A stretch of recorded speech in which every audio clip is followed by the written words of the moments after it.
This is a video on how to home grade math levels 3A to D. Remember that we provide an at-home grading guide along with a red pen in the student's bag. If you need either of these, please ask the center and we can provide it for you along with the answer book. We just ask that you return the answer book once your student is done with the level. So before starting to even grade the packet, it's important to make sure that there's a full heading. A full heading includes the student's name, the date that we provide for them, and then a full time, which the start time, the end time, and the total minutes it takes for them. So we grade from the back to the front, so you would want to flip the packet, and this is page 25. So in the answer book, you would look for 25. And it helps to put the paper right next to it, so it makes it easier. And we start from grading the B side first and then to the front, which is the A side. The B side is this lower section here and the A side is the upper section.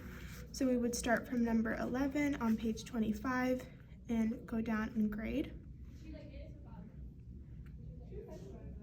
And this side of page 25 was fully correct, so you would make a full circle to show that it was correct. You can refer to the home grading guide, and it shows that you can do a circle to indicate that there's no errors on that side, like this. And then if a question was incorrect, you would do an X or a slash. And then for later levels, a triangle would mean that it's a partial error.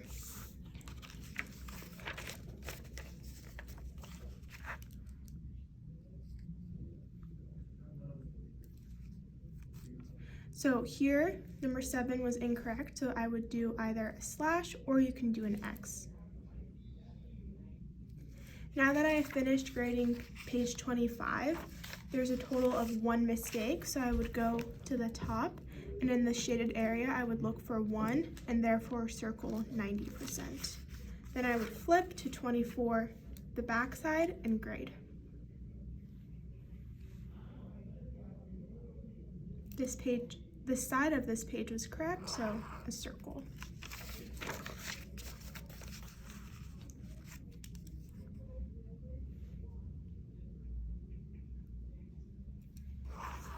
Correct. Since both were correct, I would circle 100%.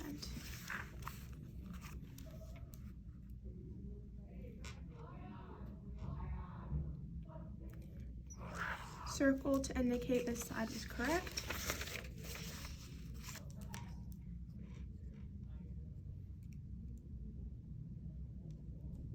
Again, circle.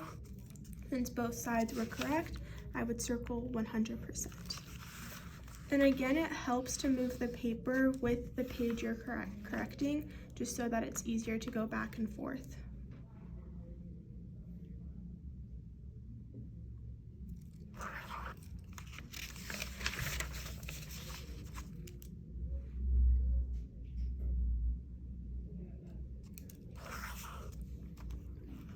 %.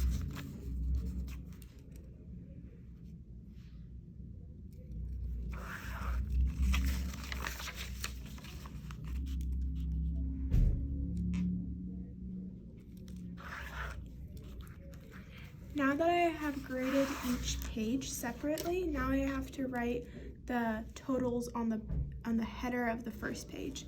So since the first page was 100%, I would do a dash to indicate 100%.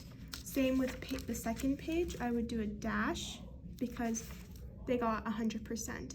On the third page as well, a dash to indicate 100%.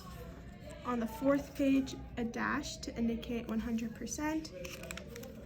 And on the fifth page, they got 90%. So I would indicate that with a 9. And this is how you would do it for if it was 80%, you would do an 8, 70% a 7, and 69 it would be a 6. So this just shows that on the first, second, third, and fourth page, the student got 100%, and on the last page, the fifth page, they got 90%. So they would know to go back and correct that, and once they have corrected it and you check that it's correct, you can circle it for them. And as well on the front, you can circle the 9 to show that they corrected their mistake.